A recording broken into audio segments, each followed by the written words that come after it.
You ever hear a grown man scream like he's auditioning for a horror flick, all because he thought he could waltz onto your land and play sheriff? That's what happened when the HOA's wannabe cop snuck into our barn, only to get locked in with our bull, courtesy of my grandpa, who wasn't about to let some clipboard warrior disrespect our family's ranch. By the time the whole town was laughing at the viral video, the HOA's grip was broken, but it left me wondering if we'd pushed the lesson too far, or if some folks only learn when a bull's staring them down. My name's Caleb Turner, and this is the story of how a dusty morning in Redstone Valley, a rugged patch outside Boise, turned into a standoff that taught a bully about boundaries, saved our ranch, and made my grandpa a local legend. I'd come back to Redstone for the summer, crashing at Grandpa Amos's ranch, a sprawling spread of fields and fences older than the HOA subdivision that popped up down the road. Grandpa's place was our family's heart, land he'd worked since before I was born, with a barn full of hay, a cranky rooster named Rusty, and our Brahma bull, Goliath, a beast so big he could tip a truck just by leaning on it. The ranch wasn't under the HOA's thumb, never had been, thanks to a deed carved in stone back in '68. But that didn't stop them from trying to claim it. For months, they'd been harassing us. Letters about unapproved structures, fake fines for unregistered livestock, even a drone that our dog, Rusty, took down with a leap and some duct tape. Grandpa called them paper pushers. All noise, no teeth. But their new guy, Derek, was different. Cocky, desperate to prove himself, and dumb enough to think he could outsmart a rancher. Derek rolled up in a golf cart tricked out with orange lights, wearing a khaki shirt that screamed community patrol, like he was leading a SWAT team. He was obsessed with our barn, claiming it hid code violations or illegal animals, probably because it blocked his view of the valley from his HOA's fancy clubhouse. That morning, I was stacking hay with Grandpa when I heard Derek's cart buzzing up our trail. He didn't stop at the gate, drove right through the field, hopped the fence, clipboard waving like a badge. "Hey!" I yelled, jogging over. "You can't be here." He flashed a laminated ID, smirking. "Citizen complaint, illegal livestock containment. I'm inspecting that barn." I warned him, voice sharp. "There's a bull in there, and he don't like strangers." Derek scoffed. "This ain't my first rodeo, kid." Grandpa, catching up, muttered, "Time to learn, then." And as Derek pushed open the barn door, camera flashing, Grandpa slid the lock shut with a click, calm as if he'd just fed the chickens. Inside, Goliath snorted, a deep rumble, and Derek's yelp echoed, high, panicked, pure chaos. I looked at Grandpa, half laughing, half worried. "He'll be fine," he said, nodding to himself. "Just needs a minute with the boss." This wasn't about cruelty, it was about respect, about drawing a line in the dirt and daring someone to cross it again. Derek's shouts grew wilder. Buckets clanged. Hay bales thumped, his voice cracking. "This is assault. Let me out." Goliath, unbothered, huffed like he was judging the guy's cologne. Grandpa leaned on the fence, sipping imaginary coffee, and said, "Storm's coming." Though the sky was clear as glass. To him, storms weren't weather, they were lessons, and Derek was caught in one. He called for backup, yelling into his phone about a hostile bovine, which got Grandpa chuckling. Bovines got better manners. 30 minutes later, the HOA rolled in, 3 minivans, a sedan with oversight committee magnets, and a crowd of board members, all demanding Derek's release. Grandpa held up our deed, older than their charter, and said, "Didn't invite him, didn't lock him in, just shut the door after he broke in." They waived bylaws, threatened lawsuits, but when one tried climbing the fence, Grandpa started recording, drawling, "Go on, make my day." Inside, Derek was still alive, barely, hollering as Goliath bellowed, a deep, annoyed roar. I whispered, "Should we let him out?"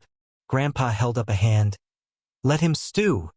Trespassers need seasoning." Then headlights cut the dust. Deputy Hollis, our county sheriff, stepped out, took one look inside. "He didn't knock, did he?" Grandpa nodded. "Walked in like he pays the bills." Hollis smirked, grabbed the spare key, and cracked the barn door. "Derek, you good?" he called. Derek, perched on a ladder, sweaty and wild-eyed, pointed at Goliath. "That beast's rabid." Hollis glanced at the bull, chewing cud, and said, "Looks bored to me. Come down before you hurt yourself." Derek slipped, yelped, and scrambled out, shirt torn, clipboard gone. He ranted about assault and violations, but Hollis stopped him cold. "You trespassed, buddy, crossed a locked gate, no invite, met a bull. That's on you." Derek's face went from red to ghost white, and the HOA crew squirmed, their bravado fading. This wasn't about a barn. It was about control, about an HOA thinking they could bully a rancher who'd outlasted tougher storms than their paperwork. But Derek didn't quit. He was too bruised, too humiliated. 2 days later, a letter arrived, hand-delivered by a nervous HOA lackey, demanding a reinspection for ongoing violations, backed by a lawyer's note citing subdivision protocols. Grandpa held it like it was roadkill, muttering, "Subdivision? This is a ranch, not their cul-de-sac." Derek was out for blood, not codes. His ego stung from the barn, from Goliath's stare, from the snickers spreading through town. He filed a complaint, claiming assault by animal and illegal detention, attaching blurry photos of bruises and a video that conveniently skipped his fence-climbing stunt. Deputy Hollis called, half laughing. "He left out the trespassing part." Grandpa grinned. "Let him spin his tale. We'll hang him with the truth." We prepped like it was war, set up trail cams, a roof feed, even a drone I'd rigged with a mic, all recording every inch of the ranch. Grandpa hit town, came back with signs screaming private property, no trespassing, surveilled, planting them like battle flags around the barn. "Legal soup," he called it. "Let 'em choke." The reinspection day dawned bright, and at 10 a.m., Derek's caravan rolled up, 4 vehicles, him in a crisp patrol shirt, body cam strapped on like he was starring in a cop show, flanked by board members, a lawyer, and a local news crew he'd roped in for clout. He marched to the gate, voice booming, "We're here for a lawful inspection per community charter." Grandpa, chewing grass, leaned in. "You're on a cow path, not a suburb, no charter here." Derek turned to the camera. "Note the landowner's refusal to comply." I handed him a USB drive, cool as ice. "Full footage, your last visit, start to finish." A board member, Miss Evelyn, popped it into a laptop, and their faces dropped as Derek's fence hop and barn panic played, his voice cracking, "Hostile bovine." The news guy lowered his camera, muttering, "This going on air?" Derek stammered, "That's irrelevant." But Evelyn cut in, "We'll photograph the outside enough." The crew backed off, Derek fuming, and Grandpa sealed it, pointing at the barn. "Cross that line again, and it won't be Goliath. It'll be every rancher from here to the county line." Derek peeled out, dust flying, ego in tatters. This wasn't about violations, it was about a man learning his badge meant nothing on our dirt. The fallout came fast. Our video leaked, thanks to a neighbor accidentally sharing it, hitting 100,000 views in a day, memes exploding with clipboard versus bull, and Rick for rodeo clown. Derek's stunt became #barnbust, a national laugh, and the HOA scrambled. They held a closed-door meeting, and word leaked they'd sacked Derek's patrol role. No explanation, just gone. Evelyn took over, announcing a policy overhaul. No more fake fines, no drones, just neighbors, not a militia. The news piece by Jenny, a local reporter, aired as "The Ranch That Fought Back." 15 minutes of Derek's flop, our deed, and Grandpa's quip. If he'd knocked, he'd have got coffee. Town folks dubbed Grandpa Bull Tamer, leaving signs and cornbread at our gate. We added a carved plaque above the barn. "Trespassers fed to bull. Kidding unless you're Derek." Redstone felt alive.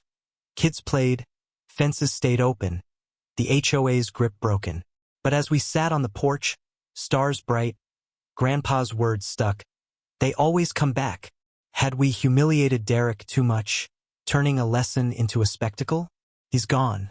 But is he plotting elsewhere? We're stronger, the ranch is ours. But should we keep the cams rolling or trust this quiet? A kid left a doodle by the gate. A bull with a crown. That's the win, right? But is it enough? Or is another golf cart humming just out of sight? What do you think? Was locking Derek in fair or too wild? Should we stay ready or savor this peace? Ever faced a bully like him? Drop a comment. Tell me where you're watching, share your stories. Like, subscribe, and let's keep the gates locked against the crazies so you don't have to.